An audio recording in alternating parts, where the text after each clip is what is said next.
वैष्णव को कम से कम 3 निष्ठाओं का पालन करना चाहिए, तभी उसका वैष्णव धर्म निभता है। राधे राधे राधे राधे। सबसे पहला राधे राधे राधे श्याम। नाम निष्ठा, राधे राधे। ठाकुर जी के नाम के प्रति निष्ठा। जय श्री राधे, जय श्री राधे, जय नाम जप नित्य किया करें। जय श्री राधे, जय श्री राधे, जय श्री राधे। बंधुओं, कई लोगों को नाम जप में आलस्य आता है, नाम जप में उनको मन नहीं लगता, रुचि नहीं होती।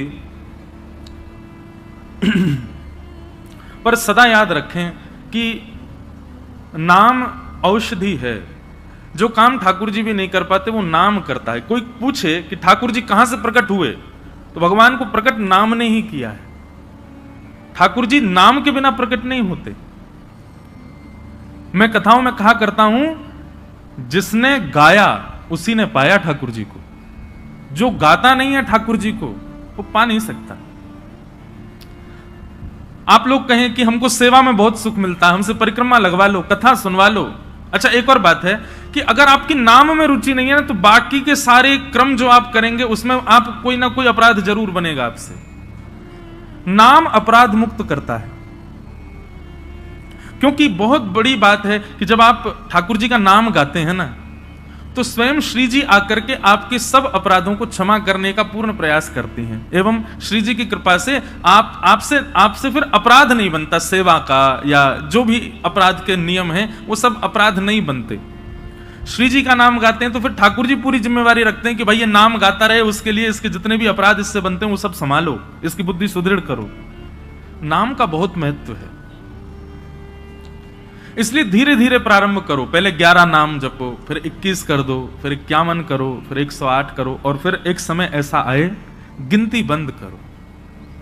मैं ये बात अपनी कथा में हर जगह कहता हूं, नाम कभी नहीं गिनना चाहिए। ठाकुर जी का हम कितना जप करते हैं उसकी गिनती मत करो। गिनती करनी है तो उनकी करो जिनकी वजह से इस संसार में पुनरपि जननम पुनरपि मरणम पुनरपि जननी जठरे शयनम, ये बार बार जन्म मृत्यु का जो बंधन हमारा बंधा रहता है, जिन पापों की वजह से, जिन हमारे दुष्कर्मों की वजह से, गिनती उनकी करो। मानव का स्वभाव है, वो दूषित कर्मों को छुपाता है, अच्छाइयों को प्रकट करता रहता है। उल्टा होना चाहिए। अपने द्वारा किए गए श्रेष्ठ कर्मों को छुपाइए। नाथ द्वार दर्शन करके आए तो तब तक चैन नहीं पड़ेगा जब तक आप 10 लोगों को बता नहीं दो हम नाथ द्वारा गए।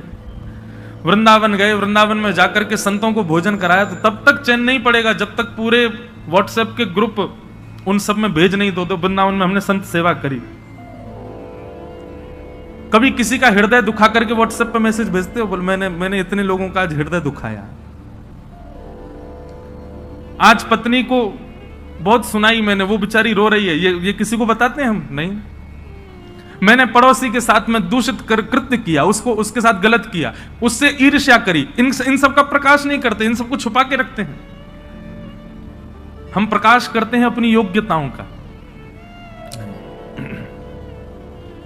कभी नहीं। ये बात हम इसलिए कह रहे हैं, हमसे मिलने भी आते हैं लोग, अब भीड़ इतनी होती है तो 1 सेकंड में भी व्यक्ति को यह लगता है कि मैं बता दूं। आप मिलने आते हैं, आपसे ज्यादा उत्सुक मैं होता हूं आपसे मिलने के लिए, लेकिन एक क्षण के समय में भी आप जब ये बता देते हैं, महाराज जी मेरा इतना नाम जप रोज होता है, महाराज जी मैं इतनी घंटे सेवा रोज करता हूं, मुझे रात्रि स्वप्न में ठाकुर जी दिखते हैं। क्यों? एक बात सदैव याद रखिएगा, भक्ति यदि पूर्ण रूपेण आपके चित्त में आएगी तो आप प्रकाश करने से बचोगे, आप उसका प्रकाश नहीं करोगे, उसको गोपनीय रखोगे।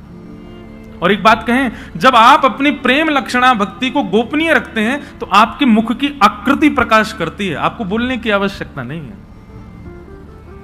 हमारे वृंदावन के संतों को देखो, उनको बोलने की आवश्यकता नहीं, उनका मुखमंडल बता देता है कि कृष्ण प्रेम है चित्त में, इनके चित्त में भजन है, इनके चित्त में नाम विराजमान है। भक्तमाल जी में कथा आती है अंतर्निष्ठ राजा की, जो प्रभु के नाम को सदा अपने चित्त में छुपा करके रखता, कभी किसी को यह पता तक नहीं लगने दिया कि वो एक वैष्णव है। एक दिन रात्रि में सोते सोते उसके मुख से स्वप्न में ही निकल गया, सुसुप्ता अवस्था में निकल गया, हां राम। पत्नी ने सुन लिया, प्रातःकाल जब बेला हुई, पत्नी ने पूरा घर सजाया, ढोल नगाड़े डुमडुमियां बज रही हैं, मंगल बाजे बज रहे हैं। राजा उठ करके आश्चर्यचकित हो गया, इतने मंगल गान क्यों हो रहे हैं। राजा ने जाकर के पत्नी से पूछा, ये सब क्या चल रहा है। बोले कि मुझे तो अब तक लगता था कि आप भक्त हो ही नहीं, पर मुझे अब पता चला आप तो अंतर्निष्ठ भक्त हो। आप तो अपने चित्त में नाम को छुपा करके रखते हैं, कभी प्रकट नहीं। अरे इतने वर्ष ब्याह को हो गए, मुझे आज तक नहीं पता चला कि आप भक्त हो। राजा बोला, तो हाँ, तो मैं भक्त हूं ही नहीं। बोले कि रहने दीजिए, झूठ मत बोलिए। कल रात्रि स्वप्न की अवस्था में, सुसुप्ति अवस्था में आपके मुख से निकला, हा राम। अनकॉन्शियस स्थिति में, बहुत ध्यान से सुनना, आप कैसा बर्ताव करते हो, क्या बोलते हो, वो बताता है कि आप वैष्णव हो कि नहीं।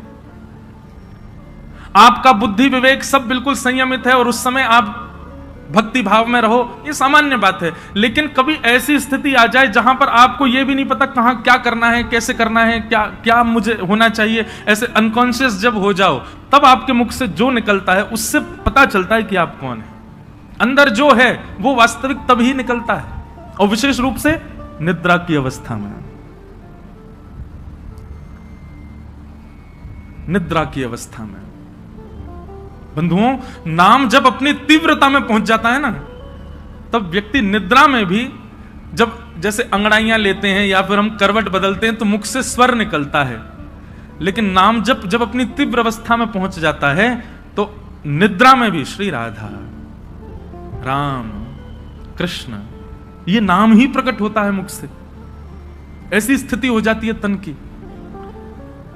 उस अंतर्निष्ठ राजा को जैसे पता चला कि मेरे मुख से राम नाम निकल गया, पत्नी से बोला, देवी अब तुम राजपाट संभालो और सब संभालना, अब मैं जीवित नहीं रह सकता।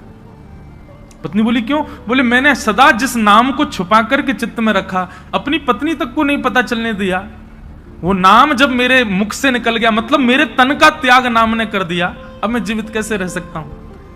प्राण रूप मान करके मैं नाम को अपने हृदय में छुपा करके रखता था, अब वही निकल गया तो मैं जीवित कैसे रहूं। और ऐसा कहते ही तत्क्षण राजा ने अपने प्राण त्याग दिए। इतना बलवान है नाम। तो वैष्णव की प्रथम निष्ठा होती है नाम निष्ठा। आज मुझसे किसी ने प्रश्न किया, नाम जपने की विधि क्या है? ये विधि विधान जो होते हैं ना, ये श्लोकों के लिए होते हैं, मंत्रों के लिए होते हैं, नाम के लिए कोई विधि नहीं है। जपात सिद्धिर, जपात सिद्धिर, जपात सिद्धिर न संशय। उठते बैठते खाते पीते हंसते हर समय जपते रहो। नाम है ठाकुर जी का। आपका गुरु मंत्र जो है, गुरु श्लोक, गुरु मंत्र जो आपको मिला है, या द्वादशाक्षर मंत्र है, यो जो मंत्र की विधि है, उसके लिए तो आपको आसन चाहिए, स्वच्छता चाहिए, एक जगह बैठना, मन एकाग्र होना, ये सब चाहिए। पर नाम तो आप हर समय जप सकते हो, हर समय, हर क्षण। तो वैष्णव की सबसे पहली निष्ठा है नाम निष्ठा। इसलिए नाम को प्रारंभ कीजिए। अच्छा, नाम के प्रति 2-3 बातें ध्यान रखिएगा। नाम जपना भी एक सेवा है, और जैसे मंदिर की ठाकुर जी की सेवा है ना, उसमें अपराध नहीं होना चाहिए, उसमें लगन होनी चाहिए, उसमें तत्परता होनी चाहिए, उसमें स्वच्छता, शुद्धता और हृदय में प्रसन्नता होनी चाहिए। ठीक वैसे नाम भी एक सेवा है। जब आप कृष्ण बोलें तो आपके चित्त में त्रिभंग लली, वरहा पीड़म नटवर वपुः कर्णयो कर्णकारम, कस्तूरी तिलकम ललाट पटले वक्षस्थले कौस्तुभम, नासाग्रे वर मुक्ति कंतर तले वेणु करे कंकणम, सर्वांगे हरिचंदनम सुललितम कंठे च मुक्तावली, गोपस्त्री परिवेष्टितो विजयते गोपाल चूड़ामणि। कृष्ण कहते ही आपके चित्त में गोपाल जी प्रकट हो जाएं, उनके मधुर रूप का दर्शन होने लग जाए। श्री राधा कहते ही अति सुकुमारी, अति सुकोमला हमारी वृषभानु नंदिनी किशोरी जी की झांकी आ जाए, और फिर उस नाम को ही कभी इत्र मान करके, उस नाम को ही पंचामृत मान करके, उस नाम को ही वस्त्र मान करके, उस नामी की ही श्रृंगार करो, सेवा करो, माला पधराओ, सुंदर नाम से ही आरती करो, नाम का ही प्रसाद भोग अर्पित करो। इस प्रकार नाम से निष्ठा से सेवा होती है। केवल ये माला फेरना और जप पूर्ण करना, अपनी संख्या पूर्ण करना नाम जप नहीं होता है। चित्त में एक कुंज का निर्माण करो, सुंदर यमुना जी बह रही हैं, सुंदर हरे भरे वृक्ष हैं, पीछे सुंदर सुंदर गिरिकंदरा दिख रही हैं, बीच में एक सेज सजी है, उस सेज पर हमारे श्याम सुंदर विराजे हैं और नाम चल रहा है। नाम वृक्षों में भी दिखे, नाम सेज पर भी दिखे, नाम यमुना जी में भी दिखे, नाम पीछे के सुंदर गिरिकंदरा में भी दिखे और नाम ठाकुर जी में भी दिखे, पर